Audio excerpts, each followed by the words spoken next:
So, guys, we had a lot of requests a lot of people want to know about us, and we decided tonight to be at our house, me and my brother's house, to just hang out and talk about our past, talk about our present, maybe talk about our future. But we'll see how it goes. I don't know how long it's gonna take, but let's have fun with it and talk about.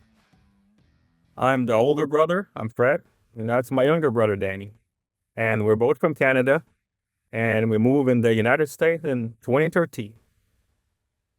Yeah, we are 8 years apart. Uh, I'm the baby of the family. I'll, I'm mama's baby. Uh, and actually, everybody know that we love horses since the beginning. Since we were really young. Our dad was a horse trainer. He trained all kinds of horses. I mean, crazy horses, good horses, bad horses, whatever. He trained everything. So we seen a lot of different style. And my brother started before me, of course. He had more experience than me when we were a kid and stuff. My passion was reining from the beginning. I did a lot of pleasure. I did a lot of. Uh, I started with lead line. I did walk and trot, and but it always been right. My brother had a different beginning on horses, and he can talk about it. I started earlier than my brother. I rode with my dad when I was younger, until I was probably 14. And as a youth kid, my family, I mean, they both work really hard, but we cannot afford to have a full-time horse for me to show. So I was riding most of customer of my dad, just for fun, and I show a little bit. And I developed a passion for the halter horses, the pleasure horses, hunt seat horses. So when I was 14, I didn't speak any English, like zero. And you probably know Veronica Deans and Vicky Deans. They've been friend of our family forever, and Mr. Deans. And so May Deans, the wife of Bill and mother of Veronica, sent me to my first kind of internship in Pennsylvania to Bill Dickerson. He was a big altar guy there, had Sunny Security, was one of the most talented young horse. He won the world as a yearling. And I spent all the summer there in Pennsylvania and learned a lot from Bill Dickerson. Uh, I live is in his house. I had a room there, and this guy was training a lot of horses and one of the good altar guy in the world. So he teach me a lot. So this is where it all start. I start to speak English and learn from day one there, and I spend there 3 months, and I go back to school. That's where it starts. Well, we're French Canadian, and back there's not a whole lot of English. Maybe now a little more, but when we were a kid, I mean, I didn't speak English at all. My brother didn't speak English at all, so we had to go to the U.S. To learn English. That was the basic of it. Myself, my brother went there too to Gretchen Mattis. She's a big time person in the AQHA, and that was my first experience going to the U.S. Learn my English. I was actually a babysitter for kids, and yeah, learn English with kids. I mean, you learn fast. I'm telling you, that was not easy. It was funny. Uh, After pizza and hot dog, that's pretty much the only words I know. The kids were telling me I was stupid because I didn't speak English, but you learn. It was kind of fun to do. Fred, you were there before me. Yeah, so I went to Gretchen Mathis at Potterberg Farm. Chuck Letchworth was the husband at that time. You guys probably know him. He's a famous bit maker. And Gino and Michelle. I mean, I learned a lot of stuff about AQHA, about horsemanship, about showmanship. And Gretchen was like, and she's still my second mom. I mean, my mom in the States. I mean, she teach me a lot. And funny fact, after I went, there's a lot of French Canadian went to Gretchen to learn English, and one of my good friends, Jonathan Maillard, is one of the good horse trainer in the East Coast, and he's a QHA judge. He went there too, and my brother went, and a few of my friends. So Gretchen was really good for a part of me and all of my friends. Great family. And Chuck teach me a lot about Western pleasure and mechanic, and Holly, she's a famous with bits and with the buckles, and silver. So I mean, I learned a lot with those guys, a lot. After that, I have the opportunity with Bill Dickerson and Gretchen. Was one of my dream was to work for a big guy for a minute. So I went for an internship at the Quarter Horse Congress, and I worked for one of the best, maybe the best of all time, Jerry Wells. I was there for 2 weeks, and so he teach me a lot. He was the big guy, over 50 world champion, and I learned a lot at the All American Quarter Horse Congress. And funny fact, I went there for free just to learn. And at the end of the show, he gave me $1,000. And what I did with that $1,000, I went straight to the AQHA booth and I bought myself my life membership. So thank you, Jerry. I mean, I will remember that forever. So he teach me a lot, and he was one of the best, or maybe the best of all time, AQHA in halter. And and Danny went to learn his career after that. I'm gonna stick to that young point of myself. As you know, guys, I love reading, and I probably love reading more than a lot of people. And just a funny story I had as a kid. I was lucky enough that my parents and my brother bought me a horse. It was a pleasure horse at the time. His name was the Pleasure of the Sunny. Uh, I called him Elks. That was his name. I was probably 12, 13, something like that. I hated the pleasure. I hated it so bad. But he bought me that horse. So I showed him for about a year, and he said, I want to do reining. Well, I didn't know it, didn't I? I didn't know at the time that we needed a reining horse to do reining. I said I wanted reining helps. That was my goal.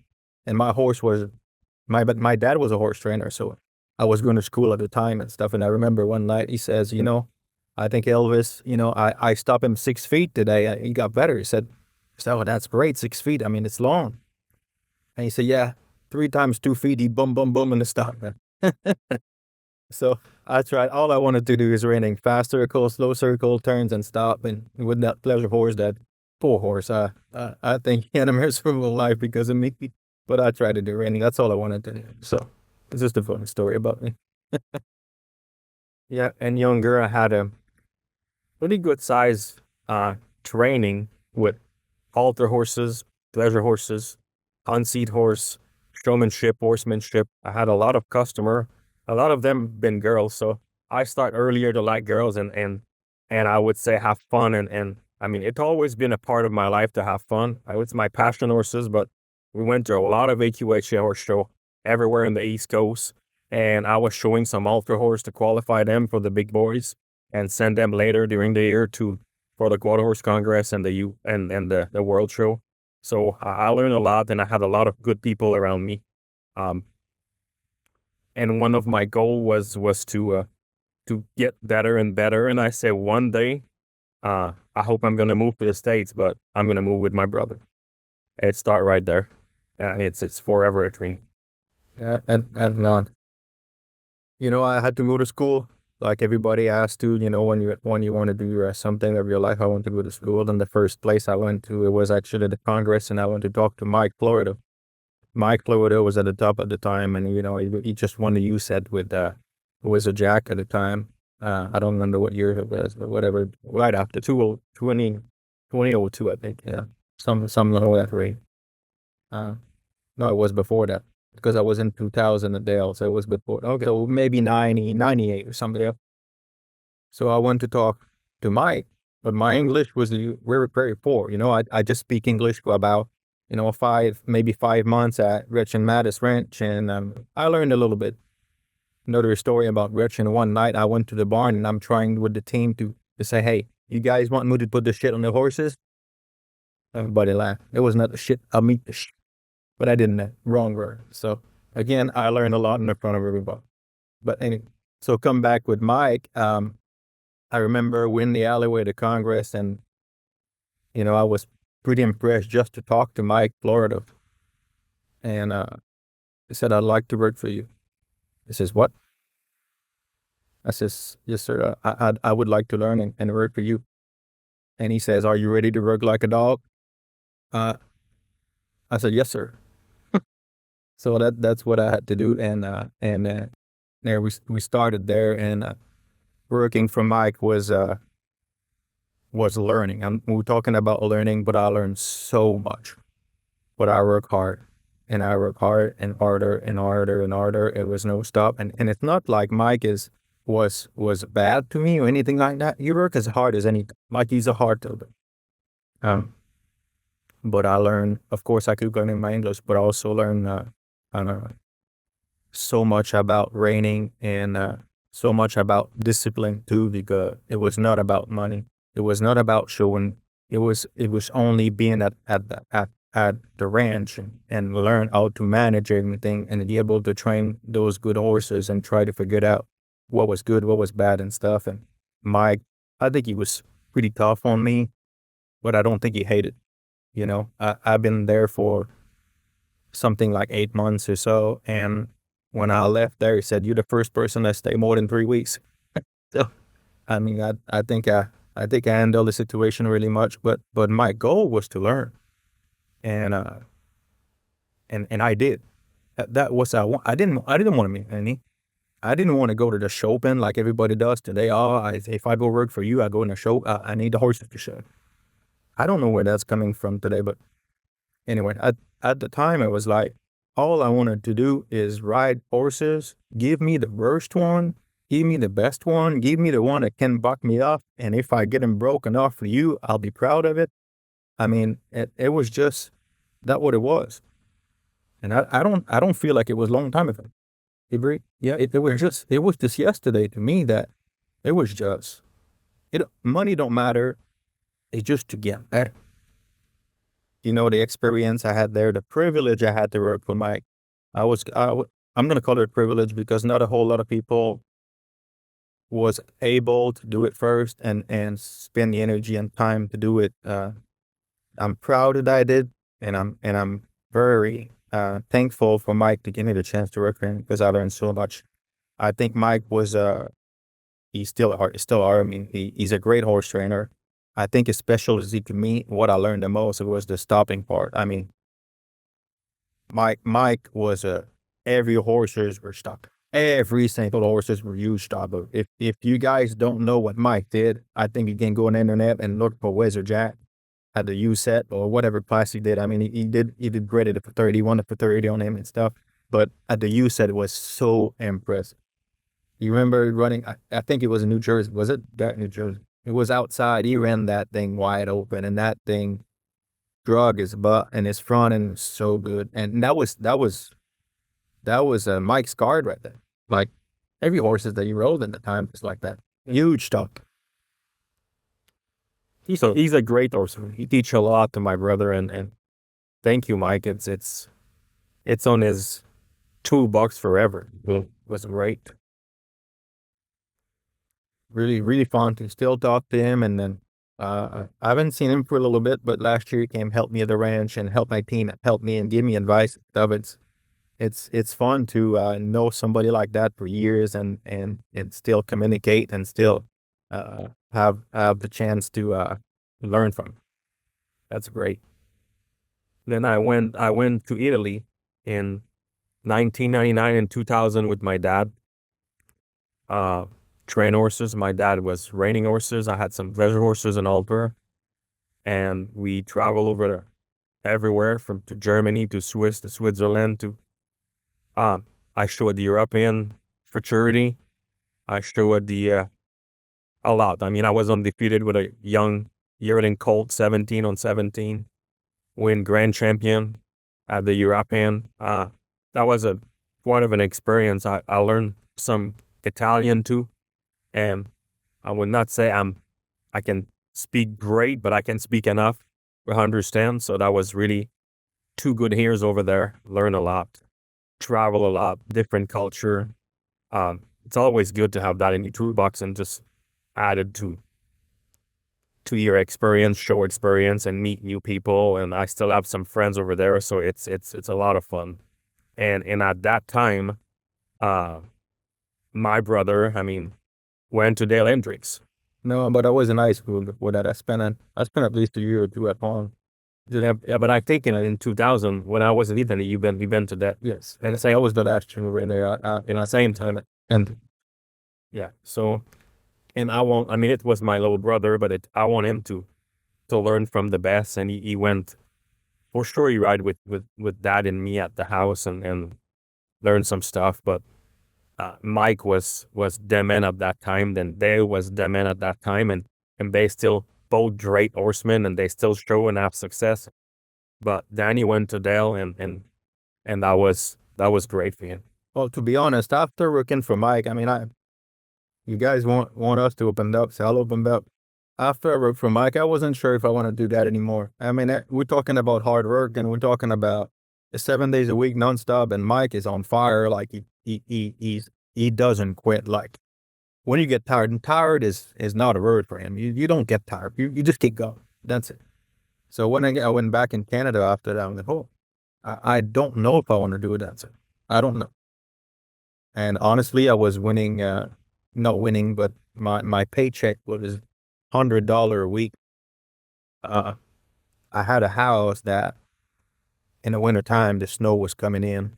I had to sleep with my jacket on, and I have to empty my bathtub after I took a shower because the drain was froze.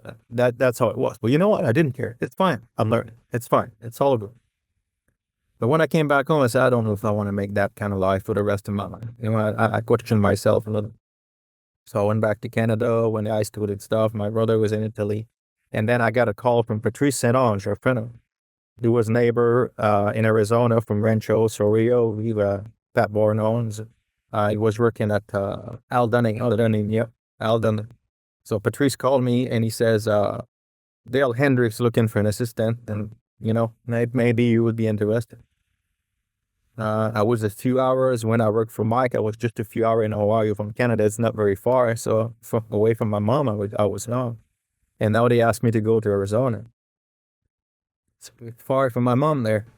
I'm moving away from her. I don't know if I want to do that. And I don't know if I want to be the horse trainer and stuff.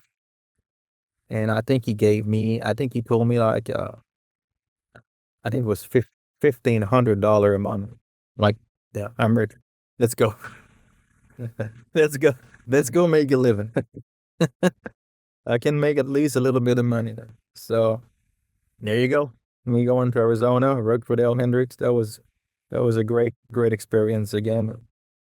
Uh, I worked for him a little over a year or 18 months or something like that. I'm not so sure at the time, but again, Dale was great teacher.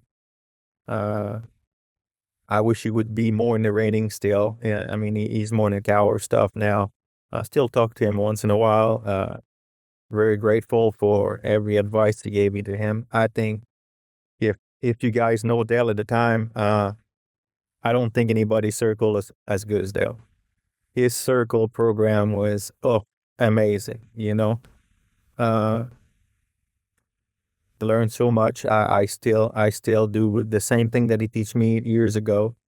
I guess it's hard to teach. It's hard to catch. I don't know why. I have a hard time to teach people. I don't know why. I don't.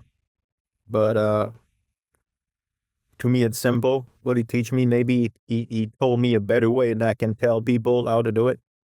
But gets results. I think the way he did it, the way he teach me, I'm grateful for it. And I'm talking about circle, like I was talking about Mike about stop, and Mike was great ever. But I think his stop was special. Same thing for Dale. I'm talking about a circle. I think his stop was special. I think his turn two was really special too. Like they were both great horse trainers, two different styles. So I had the chance to learn from exactly two different roles, which you just put it on my bag, just keep learning. So my brother was over there, and I came back from Europe. I had an offer to stay there. My dad wants to get home, and he's getting older and come back with the family at home. And I decided to come back home, and that's when I'm questioning myself that time. I didn't know exactly what to do. My brother was the one I want to follow or I want to help, but he's not ready. He's at school. He's in Arizona. Uh, I said I'm gonna have to find a way to make more money. I make some money overseas, but so one of my friend called me one night and he asked me some help. He said, "Hey, I'm working at that bar and I would like you to come and help me as a bouncer or doorman. I said, I don't know much about it. But he said, don't worry, you're you're big enough. You're gonna be fine. You'll learn fast. So I decided to go there and help him, and I make $500 the first night, and I go back the next night and I make $600. I'm like, whoa, this is good money. So I get involved a little more and more, and then I end up buying the business. So I had a strip club for 7 years. Then that was quite an experience. I met a lot of people. I learned a lot of stuff about life. And during that time, my brother was learn. Yeah, he was a customer. He was he was coming to see it once in a while, and I take that business down and I put it that thing to the top, and I sold it 7 years later. And so with that money, my brother have more experience on the Chopin because he show in Canada after coming back from Dell. I think he was ready for the next step, and the next step was to come play with in the major league in the United States. So one day I was at the NRBC, and the Chinese people call me day after day during the show. And the last day I said, I'll be home Monday, just come and see me. And they asked me how much I want. I said, I'm not for sale. Then they make me an offer, and 2 days later, that was closed, and we pack our stuff and we work on our work visa, and we moved to the United States. And my brother has more experience in Canada. He show good. He show a lot in the novice horse, 3 in the novice, 3 in the open. Every time he had a chance to show, was not all good horses, but I feel like the arena, the Chopin, it was like his house. So so with all that experience, we move here and we think we know a lot, but we didn't. We it was a different ball game to come back play here. I mean, and we look at each other, and our story in the States start, and we decide to put the work on and knock to some doors and learn and learn and learn.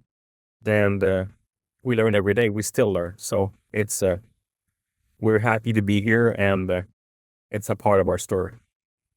I'll go back on time still because you move fast forward, kind of, maybe I would back. I'm still at Dale. Oh, go 1,000, went to 1,000. So work at Dale, learn a lot. Like I said, great guy, uh, great horse trainer. Learn a lot. I was actually working with Mountain Mills at the time. I was living in the same house in Mountain Mills, and we worked together for the time I was there. And uh, going to a horse show one time. I was at Raining by the Bay in California. I was helping Dale to get ready or whatever. Pat Warren had horses to show, and Pat Warren come to me one time. I said, Danny, I have a horse here, and I don't feel comfortable showing. Would you show him for like that? Just because, just so you know, I never show with the rating. I just don't know what to.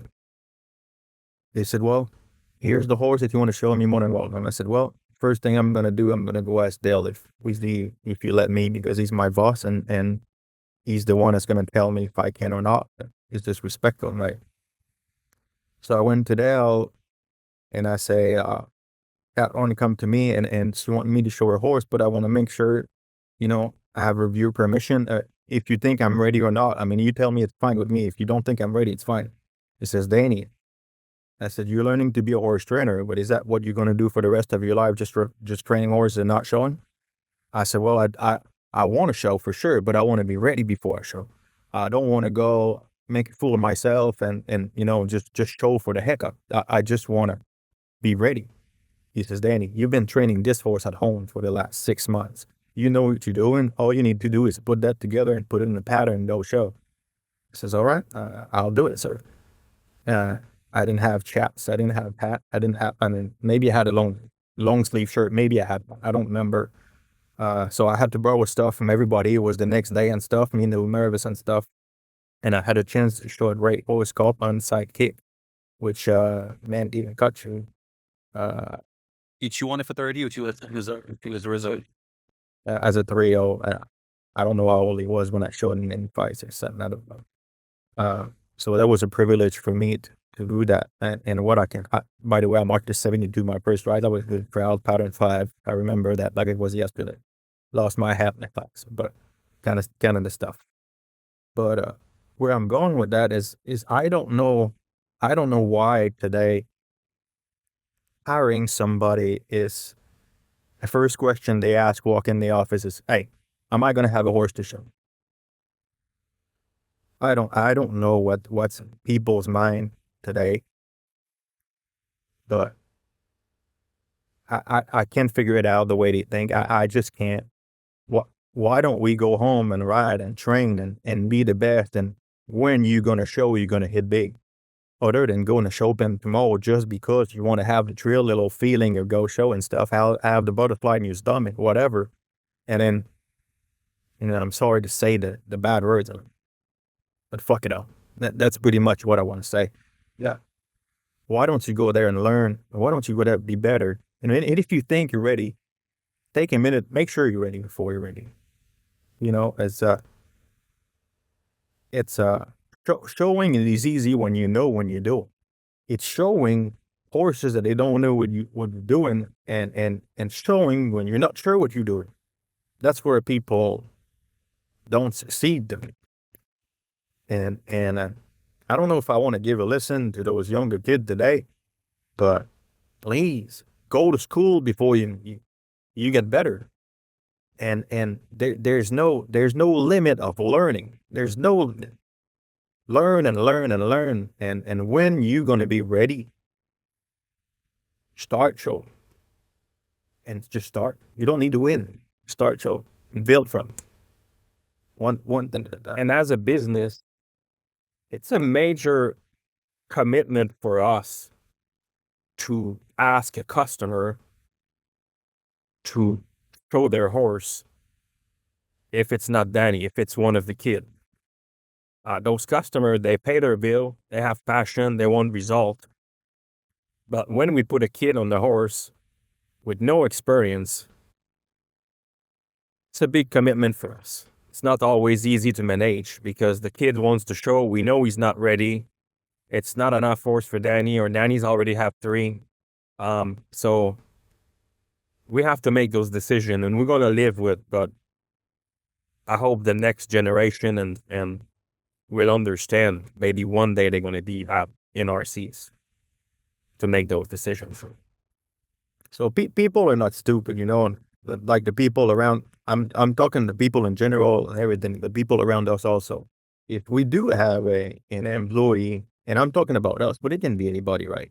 If we do have an employee in the business that work hard and have a smile every day and is there early in the morning, earlier than supposed to be, and take care of the horses like it's supposed to be, and the customer sees it, and you get involved, of course you're gonna have a chance. You don't need to ask. You don't need to have, I want to show. Can you please let me show? You don't need to do that. Work your butt off and show that what you can do, and promise you're gonna have the chance to. It's gonna come to you. I don't think it's only at our place, it's everywhere. But I feel like there's no shortcuts. I mean, everybody wants to take shortcuts today. There's no shortcut. You have to make your bone and just go in the show pen and when you're ready. But if you don't know what lead you are at home. I mean, you want to go to the horse show, or if I'm doing a video for a sale video and I ask you to make 4:30 and you make 6, I mean, this is kind of a stress test I do once in a while. But and we kind of know with experience when those kids and when those assistant will be ready. But if you press your luck and you want shortcuts and put pressure on me or Danny or your boss, be careful, because if you go in the show pen and you fail, there's a chance you might be fired because you don't give a chance to me, to my brother, or to your guys' boss to explain to customer why you pawned 5 times, or why you took the wrong lead, or why you missed 2 stops, or why. I mean, it's not always easy, but one day you might be in our position and understand. But again, just go to school first, and it's gonna all go together. We're gonna trust you. The people's gonna trust you, and it's gonna be easy after that. I promise. Again, Adele, doing that class with on-site kick. Oh, I'm so happy at that. And my brother at that time was in Italy. He didn't know I was showing the next day. He's trying, and internet was not as good. Did you watch it? You were not even able to watch. That's right. I was not online anywhere at that time, and it makes me. I mean, I was more nervous than him. I'm sure because it's my brother, but it's my baby brother, and I see our future. And he's got his first shot to show raining horses, raining by the Bay, California, with Dale Hendricks for Pat Warren. I mean, the setup is perfect. The only was that was reserved at the Yeah, the only thing is not perfect is I'm not there. But I mean, sometimes you have to make some choices. But he was at the right school, right time with the right people, and first time you can go in his record. The first time he showed raining horses, he marked 72. And then after that, my brother was kind of transition going from Italy to going into Canada, and myself a little bit the same. I was a little how do you- homesick a little bit. I was getting homesick a little bit. I was a kid. Maybe I should have stayed longer. Maybe many things that I could have done different, but I decided to go back home again. So I went back to Canada and I started my own business with my brother a little bit while he had the bar at the time, right? Yeah, I had the bar, but I had a little money, so we can help him to buy some equipment and uh, So, but yeah, I found a customer that had a bar, and then ran some stall there, and did my little thing. I had non-pros to help, rookies to help. When I had a chance to have a open horse that I could show, that was great for me. I was happy of that. I gave lesson at night. I give lesson the weekends. I struggled a lot. I try to do everything to make a little money. It's hard to buy horses. It's not the same. I'm not gonna say those people are not great in Canada. They're great and they do everything they can. But here in Oklahoma, Texas, we are in the middle of the industry of reining, I think, and people wants to invest or spend more money in the horses compared to where I was in Quebec.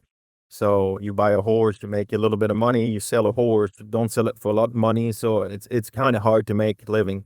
If I compare about today, today is like we don't make money out of training horses. This is just like making the wheel turn. We just keep it turning. We make money selling horses. We make money buying horses and sell them back. We have money on a horse show. I mean, there's different ways to make money. But when I come back to Canada, trying to make money out training horses, which is almost impossible. So all the little profit that I was making left and right, I was pretty much surviving. That's all I would do. yeah, and that's kind of my decision when I came back from overseas. It was uh, it was too hard to make a living out of the horses and pleasure horses in Canada. And the reining, you can survive. I would say I would not say you can make big money. And there's not many buyers, and you don't sell many horses. Uh, but life quality was great, and family, and we have great time. I mean, we're born in Canada, and we're proud to be from there.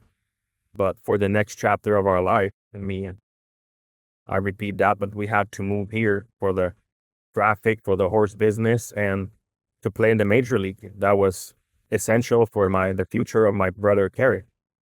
Just trying to think. I don't want to pass too many years on the way. But I remember being a horse trainer up in Canada and showed my first time. I showed my first time in Arizona, in California, like I told you. But I showed quite a bit in Canada, and I showed everything I could show. Like barely finished a pattern, but I did it, and I learned, and I went back up and back home and tried to learn more and try to teach more to my horses. I had the great people around me in the end. This is so important, guys, to have the great people around. I learned a lot of great horses will bring you somewhere, but if you have the great horses with the bad owner, and so it's not gonna be. I'd rather have less less better horses. I don't know if you can say that. Less better horses or less horsepower with the great people around. That's gonna bring me something. So I go back to Canada. I had good people around. I had the privilege to do that. I was lucky. Then I know I did not have the best horses, but they gave me a chance. They gave me a chance to show the novice horse, show every old go to horse show pretty much every weekend in Canada. Uh, just the learning process. They know I was I was building my career, and they were helping me do that. And I'm gonna thank everybody that up in Canada right now. If you guys listening to the show, thank you for everything you've done. For you, it's maybe little right now. For me, it changed my life. Every little things that you guys have done for the yeah, I feel very lucky. And again, I had the chance to show bad horses. Kind of weird to say. I had the chance to do it. Again, if I compare to today, when I hear somebody, oh, it's not enough horse for me. Well, make it happen. Okay, prove yourself. Okay, you screw up, it's fine. If you do it next time, you'll be proud of it. So it's just, I'm not gonna say that I had the perfect background, but I'm proud of what I did. I'm proud that I rode Arabian horses that wanted to buck me off, and I'm proud to broke colts that somebody else tried to break them before me, and they were pretty much messed up, and I fixed it, and I'm there's so many things that I'm proud of that nobody's seen in the book and nobody can read about and nobody it's just past and it's just experience. You can't buy experience. Nobody has enough money to buy experience, but the time and just being a little smart about I think I was smart about what I did. I think it was great to learn, first of all, with my dad with those. I mean, we're talking about like crazy horses was pulling people around and bucking everybody off and learning from that. And, and there was, with just experience, I guess, which I don't think people want to do it. It's no shortcut. I repeat myself. Well, that's true. You have to go to those days to get better and pay off the day. So we moved to the States in 2013. Work visa. Uh, it's not cheap, it's expensive, but it was a choice we made.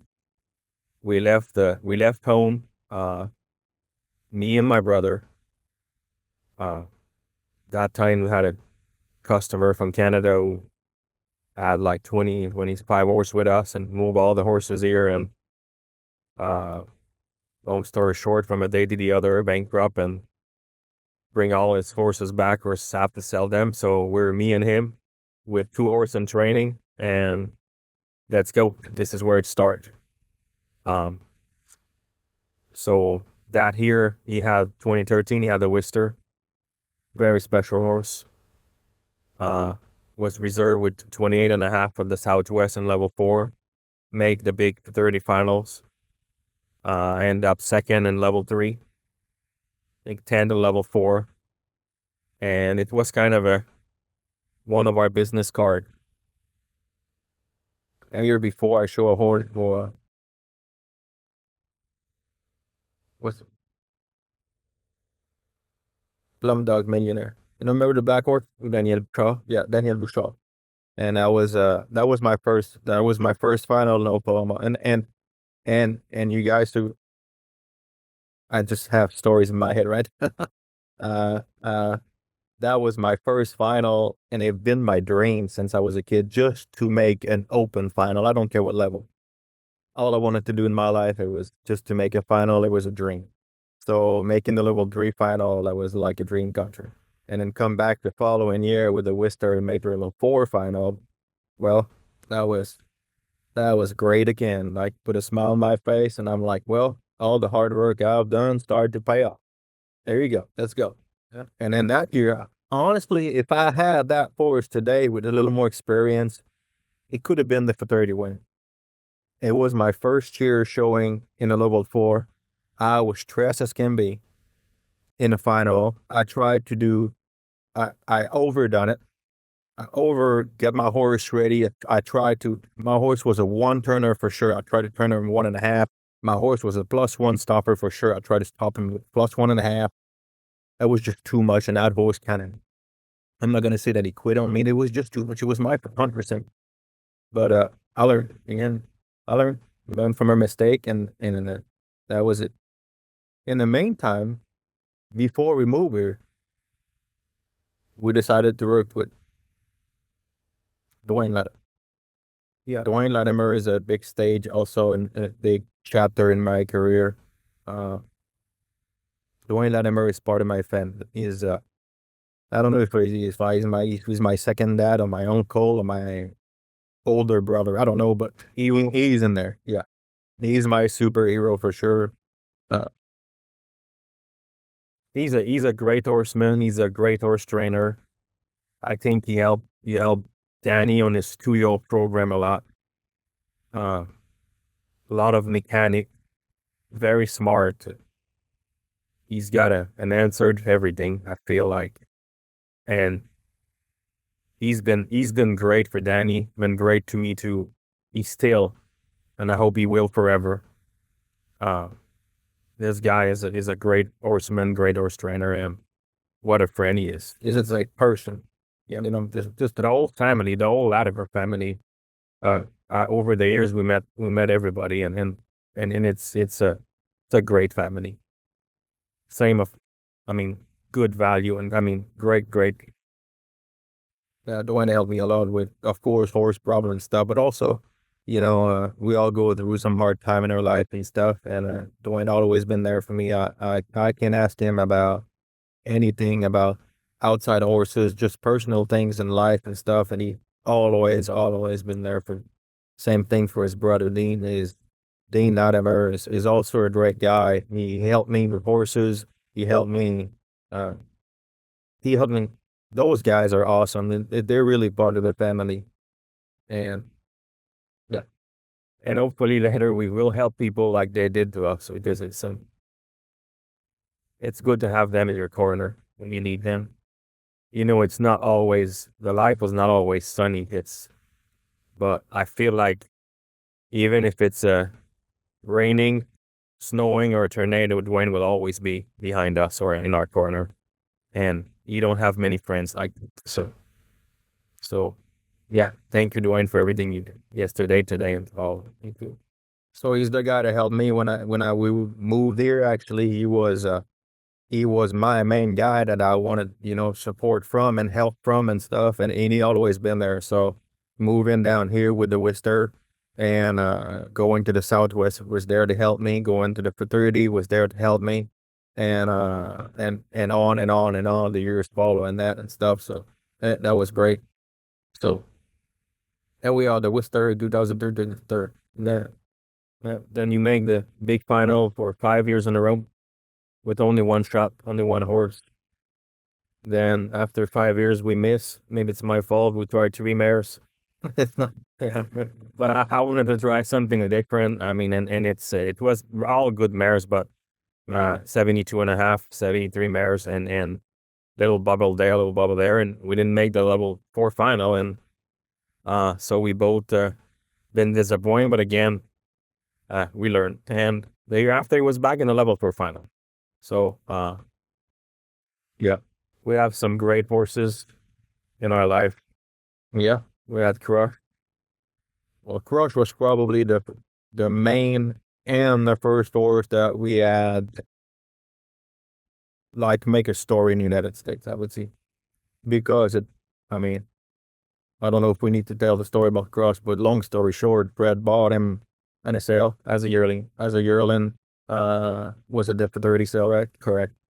Uh, little skinny, little long hair, Palomino stallion. A little different than the others, but he was a great mover. And my brother Fred, he's got a special eye. I mean, he used to wear glasses. Now he had surgery. Yeah, but in February, last February, yeah, a special eye. Like it's something that I think we talk a lot about the past, what he learned from the halter horses, what he learned from the pleasure horses and stuff. Well, that paid off for him, and for me, of course, for me. But that paid off for him because I is so good about selecting horses, confirmation, movement, and he reads so much about papers and breeding and all that kind of stuff. He To me, he knows it all, and that helps me a lot. But we were talking about Crush. He bought Crush. Nobody thought that horse was gonna be something, and a lot of people is gonna remember that. I mean, how much did you pay for him at a yearling sale? 5,200. 5,200 as a yearling sale. It was not that long. No, and it's not about the money. It's because I didn't have the money. I mean, I had a partner, and it was he asked me, my partner from Canada, Renee Hood, he asked me, say, hey, how many picks do you have for the sale? I said, I only have one. He said, what? There's like 200 horses. I said, there's only one. And I hope he's going to cost less than 15,000. That's what I told him. I said, that was our budget. And I said, I hope. And I got him for 5,200. I was so proud and happy. I bring him to the stall by myself, and everybody's looking at me. So, what is that? He was hairy. He was not in great shape, but he has the movement and the personality that I was looking for. And for sure, I was gambling. Today, it's easy to say it works. Not didn't work all the time, but this one was a home run. And buy him as a yearling, sold him as a 2-year-old, the high seller. God was there for us, or someone was there for us. The Kellys, they Yeah, but let's say that you believe on that horse more than anybody because we refused a lot of money for that horse, and Fred was like, no, nope. yeah, yeah, Gonna take that horse where that he's gonna bring something. And Fred was a believer, like he trusted the process and trusted the horse. yeah. Right. We turned down a lot of money in June for him, and I said it's not enough. And all my friends around me tell me I was stupid and crazy. But you have to trust yourself, and I trust myself on that one. And the whole story worked. I mean, sold him as a 2-year-old, and the night before the horse sale, my brother was sad, and I was sad too to see him sad. Said it's my last ride on him. Well, that's hard. But some Canadian from Calgary, the Keddies, they bought him. They come after the sale, and I mean, this tap on my brother's shoulder. on that horse. Want to keep him? That was a big surprise. Yeah, that's probably one of the best moments we have together in the business. It was something. A lot of pressure, a lot of stress after that. You want to do good, you want to prove yourself and stuff. First time I showed him, I the big that. Remember that? I don't know. Yeah, I went to Minnesota. I tried to go far from home, and pressure was high, and that was not good. And the hardest part was not the ride, was the have to ride, because you have to call the owner, Call the guy and tell him, no, it's just. Yeah. But Brad was right. I got to say that he was good to me. So first try, a lot of pressure. Don't. It's fine. Don't worry. Just move on. So that helped me a lot too, because if you get a guy like that to start yelling, I bet that money. You better be better. It's not the way to react as an owner and customer.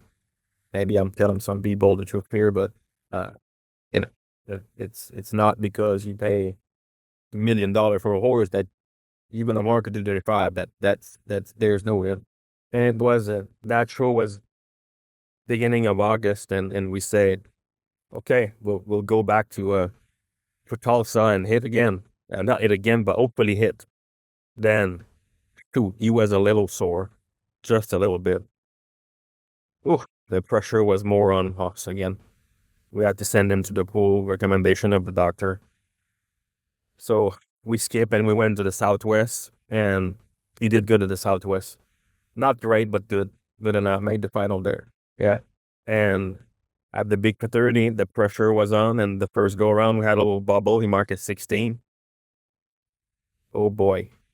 And for the second go around, I was with some old timers on the side of, and they both look at me and they say, I don't think if we ever seen a guy with that much pressure going to the second go, because Crush was special. And so he went in, and I think he marked a 224.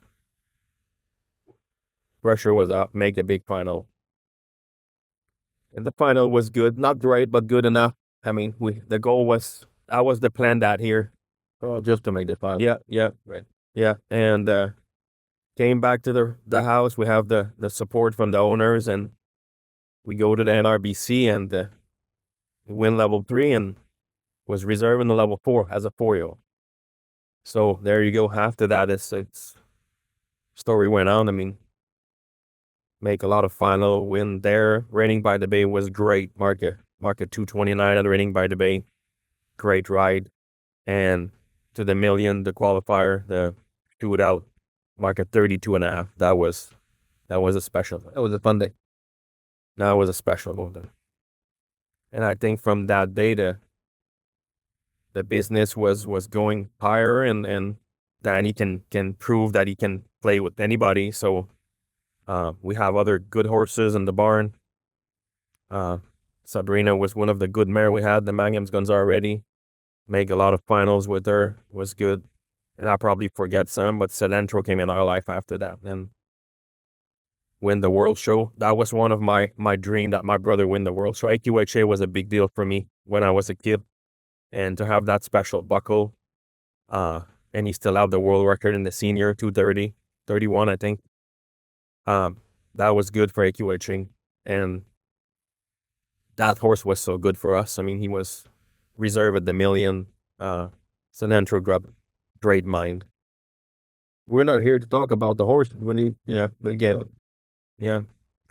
And you know, when we move here, my brother playing, I want him to play with the major league, but it was important for me. I have some people that I respect a lot when I was in Canada, and finally I can talk to them or have advice from them. They kind of been mentor, and they don't know that, but I've always been passionate by the horse sale, buying, selling, and I had some guy that helped me so much.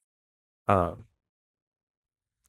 for sure, Doc Carpenter helped me a lot, give me a lot of advice. I have several breakfasts with him. Rick Ford is another one who helps me a lot too about confirmation, about breeding. Uh, Alan Chappell, Ty Smith, Cooper Smith. Cooper. Burr is my buddy. He teach me so much, and he's always there for me. Do a lot together.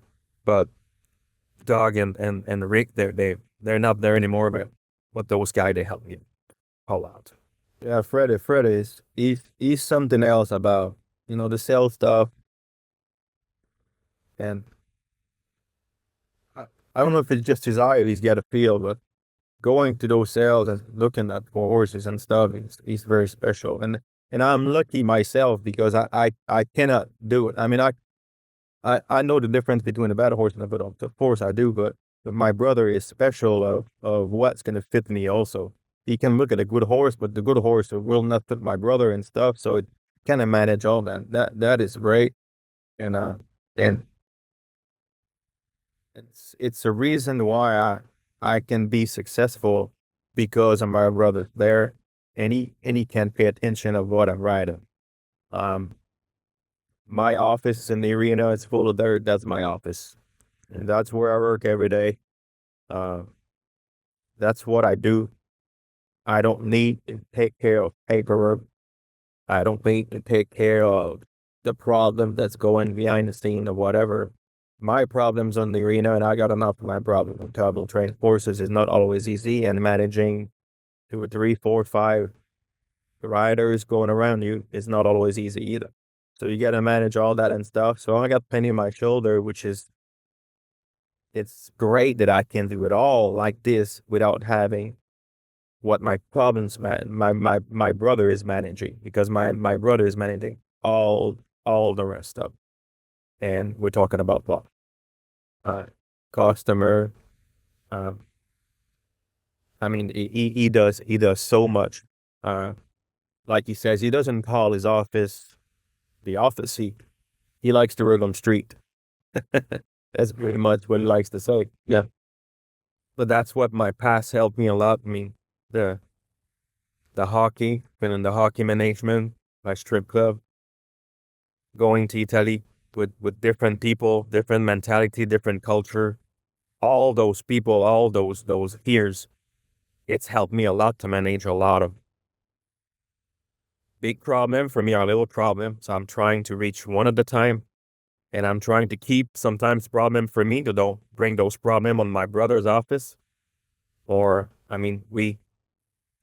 we work together, but I'm here for him, and I always going to be here. Life is not always easy, but at the end of the day, tomorrow's a new day. So move on. Yeah, we do it. We do have some hard days.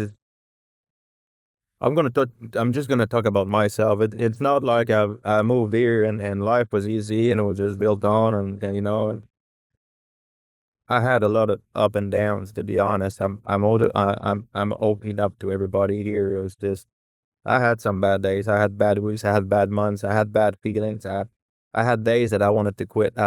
It's not easy. It is not easy. But you know what? I'm lucky enough that my brother say little tap on the shoulder and say, you know what? It's yeah, it was hard today. Tomorrow is another day. And I was lucky enough to have him and I cannot compare it to any other business or lifestyle or whatever. All I know is horses. All I know is train horses, show horses. That's the only thing I know. I pumped fuel for a few months when I was a kid. That's pretty much what I know. And they hated me because I didn't do a good job. So might as well be on the horses. Uh, yeah. I think we're both all in the horses now.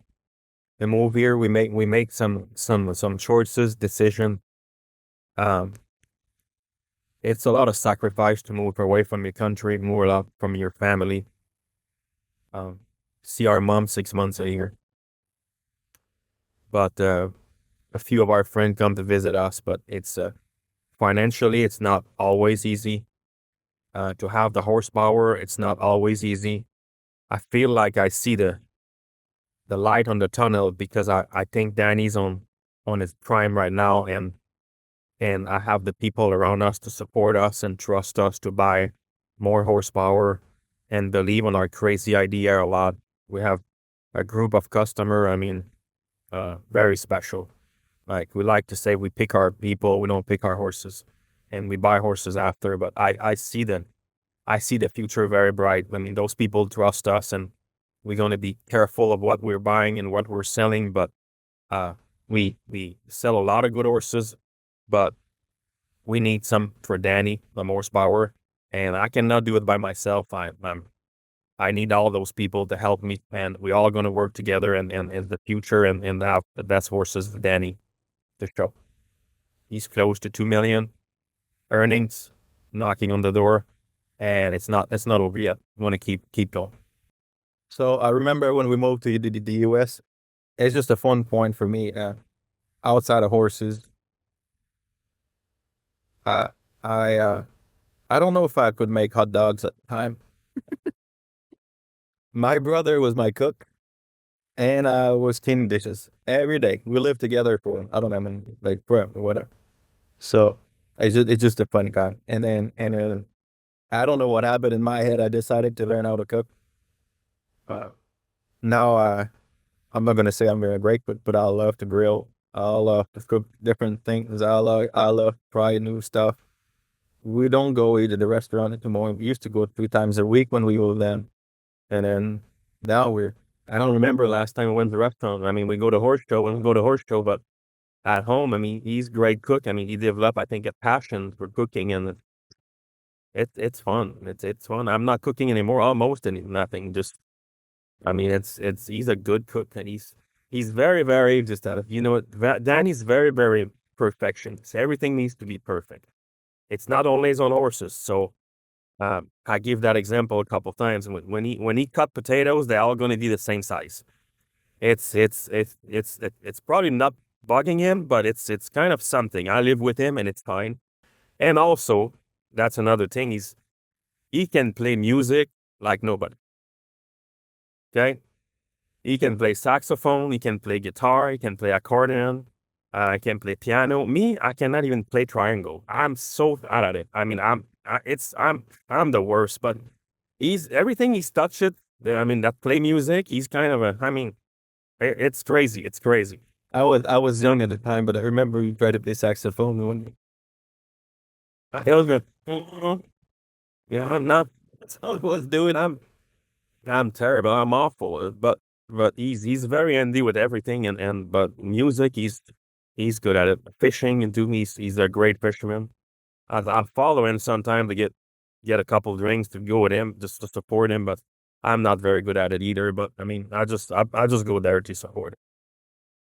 Yeah, I love riding horses and stuff, but I also love taking care of stuff. If if there's a broken fan of the wrench before I buy another one, I'm gonna try to fix it. I might. I mean, it's already broke, so I can mess it up more, right? It's already broke, so I'm gonna try to fix it.